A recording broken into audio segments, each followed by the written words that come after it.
Megastar Chiranjeevi కెరీర్లో ఒక్కో cinema ఒక్కో మైలురాయి లాంటివి. 'ఖైదీ', 'జగదేక వీరుడు అతిలోక సుందరి', 'గ్యాంగ్ లీడర్', 'స్వయంకృషి', 'రుద్రవీణ' లాంటి ట్రెండ్ సెట్టర్స్ మూవీస్ చేసి స్టార్ హీరోగా ఇప్పటికీ దూసుకుపోతున్నారు. అయితే చిరంజీవి నటించిన మూవీ హిస్టరీ క్రియేట్ చేయాల్సింది. కానీ కొన్ని తప్పుల వల్ల డిజాస్టర్ అనే ముద్ర వేయించుకుంది. అదే 'అంజీ' మూవీ. అసలు 'అంజీ' మూవీ ఎలా మొదలైంది? అప్పట్లోనే అత్యాధునిక టెక్నాలజీని ఉపయోగించి కళ్ళు చెదిరే గ్రాఫిక్స్ ఉన్నా ఎందుకు ఫ్లాప్ అయింది? వంటి ఇంట్రెస్టింగ్ విషయాలను ఈ వీడియోలో తెలుసుకుందాం. 1998లో శ్యామ్ ప్రసాద్ రెడ్డి, కోడి రామకృష్ణ కాంబినేషన్లో వచ్చిన 'అమ్మోరు' మూవీ థియేటర్స్లో ప్రేక్షకులకు పూనకాలు తెప్పించింది. రోజులు గడుస్తున్నా హౌస్ఫుల్ బోర్డులతోనే థియేటర్స్ దర్శనమిస్తున్నాయి.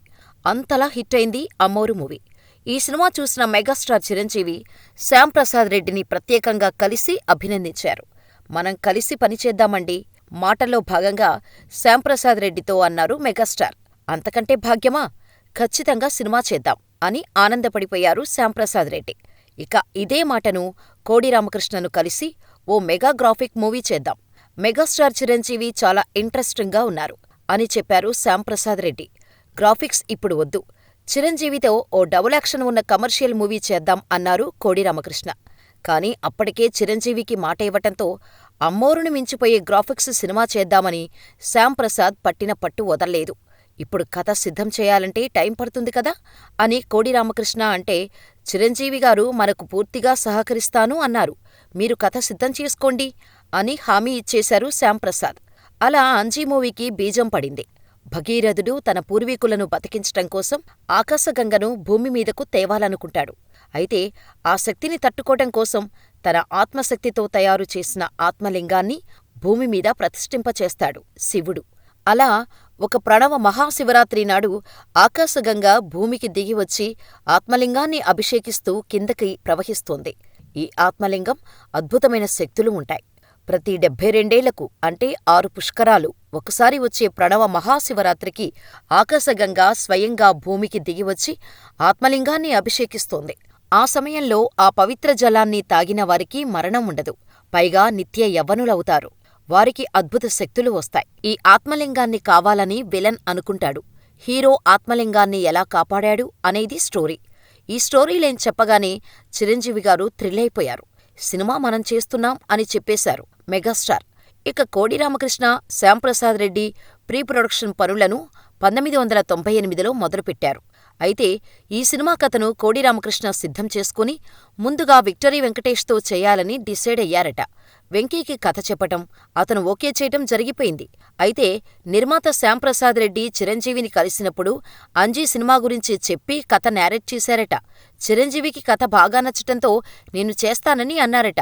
దీంతో వెంకీతో అనుకున్న సినిమా కాస్త చిరంజీవి చేతుల్లోకి వెళ్ళింది అనే టాక్ వినిపించింది. కానీ ఇందులో ఎంత నిజమో ఇప్పటికీ ఎవరికీ తెలియదు. ఇక ఇదిలా ఉంటే 'అంజీ' మూవీలో హీరోయిన్గా ఎవరు బాగుంటారు అని క్యాస్టింగ్ మొదలుపెట్టినప్పుడు నమ్రతా శిరోద్కర్ అయితే ఈ రోలుకి పర్ఫెక్టుగా సెట్ అవుతుందని డైరెక్టర్ కోడి రామకృష్ణ అనుకున్నారట. అలా నమ్రతని ఫైనల్ చేశారు. ఇక ఈ సినిమాలో అతి ముఖ్యమైన క్యారెక్టర్ అయిన పెద్దయ్య కోసం సీనియర్ ఆర్టిస్టులందరి లిస్టును తిరిగేశారు. కానీ నాగబాబైతే బాగుంటుంది అని ఒకసారి స్క్రీన్ టెస్ట్ చేద్దామని అనుకున్నారట మూవీ టీం. అదే విషయాన్ని నాగేంద్రబాబుకు చెబితే ఆయన ఓకే చెప్పటం, అలా పెద్దయ్య క్యారెక్టర్ ఆయనే ఓకే అవటం చకచకా జరిగిపోయింది. ఇక సినిమా షూటింగ్ స్టార్ట్ అయింది. కానీ అనుకున్న బడ్జెట్ కన్నా రోజురోజుకు అంతకంతకు పెరుగుతూనే ఉంది. దీంతో సినిమా షూటింగ్ ఆగి షూటింగ్ చేయాల్సిన పరిస్థితి వచ్చింది. అలా ఈ మూవీ షూటింగ్ ఏకంగా 5 సంవత్సరాల పాటు కొనసాగింది. అంతేకాదు, ఇంటర్వెల్ సీన్ కోసం ఏకంగా నెల రోజుల పాటు షూటింగ్ జరిపినట్టు దర్శకుడు కోడి రామకృష్ణ ఓ ఇంటర్వ్యూలో చెప్పుకొచ్చారు. 'అంజీ' సినిమాను నిర్మాత శ్యాంప్రసాద్ రెడ్డి అప్పట్లోనే భారీ బడ్జెట్తో నిర్మించారు. ఖర్చు విషయంలో ఏమాత్రం వెనక్కి తగ్గలేదు. ఈ సినిమా కోసం చిరంజీవి ఎంతో కష్టపడ్డారని దర్శకుడు కోడి రామకృష్ణ తెలిపారు. ఈ సినిమా కోసం చాలామంది ఎంతో కష్టపడ్డారు. ఈ చిత్రం కోసం చిరంజీవి ఎన్ని రోజులైనా కష్టపడి పనిచేస్తానని చెప్పారు. కొత్త ఆర్టిస్టు మాదిరిగానే కష్టపడ్డారు కూడా. సినిమా మొత్తం ఆయన ఎంతో ఓపికగా నటించారు. ఈ సినిమా కోసం చిరంజీవి ఒక షర్టును 2 సంవత్సరాల పాటు వేసుకున్నాడు. గ్రాఫిక్స్ కోసం చిరంజీవి డ్రెస్కి మార్కులు పెట్టేవాళ్లం. ఆయన రోజూ అదే డ్రెస్ వేసుకునేవారు. కనీసం ఉతకడానికి కూడా ఉండేది కాదు. అలా 2 ఏళ్లు అదే షర్టును వేసుకున్నారు. సినిమా పట్ల ఆయనకు అంత డెడికేషన్ ఉండేది అంటూ డైరెక్టర్ కోడి రామకృష్ణ తెలిపారు. ఇక ఇంటర్వెల్ సీన్ అయితే నెల రోజుల పాటు షూట్ చేసినట్టు చెప్పుకొచ్చారు కోడి రామకృష్ణ. అయితే చిరంజీవి కూడా ఓపిగ్గా చేశారు. కేవలం గ్రాఫిక్స్ మాత్రమే కాదు, స్టోరీ విషయంలో చాలా క్రిటికల్గా ఉంటుంది. ఈ సినిమాలో నాగబాబును పెద్దయ్య అనే క్యారెక్టర్ చేయించాం. ఈ సినిమా షూటింగ్ కోసం ఎంత కష్టపడ్డామో ఈ సినిమాకు సంబంధించిన గ్రాఫిక్స్ కోసం అంతకంటే ఎక్కువగా కష్టపడ్డాం. ఈ సినిమాలో ఒక్కో సీన్ కోసం 100కు పైగా షాట్స్ తీసేవాళ్ళం. అంతలా షూట్ చేయాల్సి వచ్చింది కాబట్టే 5 సంవత్సరాలు షూట్ చేశాం. ఈ సినిమాకు సంబంధించిన గ్రాఫిక్స్ పనులు సింగపూర్, మలేషియా, అమెరికాలో చేయించామని ఆనాటి రోజులను గుర్తు చేసుకున్నారు కోడి రామకృష్ణ. ఇక సినిమా గ్రాఫిక్స్ వర్క్స్ వల్లనే చాలా టైం పట్టిందని మూవీ టీం కూడా చెబుతారు. మూవీ విజువల్స్ ఎఫెక్ట్స్ వర్క్ అంతా సింగపూర్, మలేషియా, అమెరికా టీంలతో చేయించేవారట. మార్నింగ్ నుంచి ఈవినింగ్ వరకు తీసిన సన్నివేశాలన్నీ కూడా అమెరికా పంపించారట. ఆ ఫుటేజ్ అంతా కూడా అక్కడ వారు తీసుకొని మళ్లీ డిస్కులను అదే రోజు తిరిగి వెనక్కి పంపించేసేవారంట.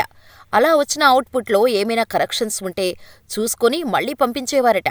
ఇలా జరగటం వల్లే కాస్త టైం ఎక్కువే పట్టిందంటారు ఈ సినిమాలో వర్క్ చేసిన వాళ్ళు. అలాగే ఈ సినిమా ప్రారంభంలో వచ్చే సీక్వెన్స్లో మాంత్రికుడు క్యారెక్టర్ కోసం చాలా మందిని టెస్ట్ చేయటం జరిగిందట. ఫైనల్గా ఎల్వి ప్రసాద్ ఐ హాస్పిటల్ దగ్గర బెగ్గింగ్ చేసుకునే వ్యక్తిని చూసినప్పుడు మాంత్రికుడి క్యారెక్టర్కి సరిపోతాడని కోడి రామకృష్ణకు అనిపించిందట. అతనిని సినిమాలో యాక్ట్ చేయించినట్టు గతంలో ఓ ఇంటర్వ్యూలో తెలిపారు. ఇక బడ్జెట్ కారణాలతో 6 ఏళ్లు మూవీ షూటింగ్ వాయిదా పడుతూనే వచ్చింది. చివరకు 2004లో సంక్రాంతికి ఈ చిత్రాన్ని రిలీజ్ చేశారు. 6 ఏళ్లు వాయిదా పడ్డ చిత్రం అంటూ నెగిటివ్ ఒపీనియన్తోనే థియేటర్స్లోకి వచ్చింది. ఈ నెగిటివ్ ఒపీనియన్కు తోడు రెగ్యులర్గా చిరంజీవి సినిమాల్లో కనిపించే మాస్ లేదు. దీనితో ఆడియన్స్ డిజాస్టర్ అనే ముద్ర వేశారు. పుండిమీద కారం అన్నట్టుగా అంజీ రిలీజ్ అయినప్పుడే బాలయ్య లక్ష్మీనరసింహ, ప్రభాస్ వర్షం మూవీ రిలీజయ్యాయి. లక్ష్మీనరసింహ హిట్ అయింది. ప్రభాస్ వర్షమైతే అటు లక్ష్మీనరసింహ, ఇటు అంజీ సినిమాలను డామినేట్ చేసే విధంగా బ్లాక్ బస్టర్ హిట్ అయింది. అయితే అంజీ మూవీకి తర్వాతి కాలంలో మంచి గుర్తింపు దక్కింది. థియేటర్స్లో ఆడకపోయినా అవార్డుల పంట పండించింది అంజీ మూవీ. అంతేకాకుండా పలు రికార్డులను కొల్లగొట్టింది. ఇక టాలీవుడ్లో స్పెషల్ ఎఫెక్ట్స్ విభాగంలో నేషనల్ అవార్డు సాధించిన తొలి చిత్రం అంజీనే. అదేవిధంగా సినిమాటోగ్రఫీ, బెస్ట్ మేకప్ విభాగాల్లో 2 నంది అవార్డులను సొంతం చేసుకుంది. అంజీ మూవీకి మరో ఘనత కూడా ఉంది. ఈ సినిమా లిమ్కా బుక్ ఆఫ్ రికార్డ్స్లో చోటు దక్కించుకుంది. 3D డిజిటల్ గ్రాఫిక్స్ విధానాన్ని అనుసరించిన ఫస్ట్ ఇండియన్ మూవీగా అంజీ చిత్రానికి లిమ్కా బుక్ ఆఫ్ రికార్డ్స్లో చోటు దక్కింది. సీజీ వర్క్, విజువల్ ఎఫెక్ట్స్ ఎక్కువగా ఉన్న ఈ టైంలో అంజీ చిత్రం విడుదలై ఉంటే పరిస్థితి వేరుగా ఉండేదేమో.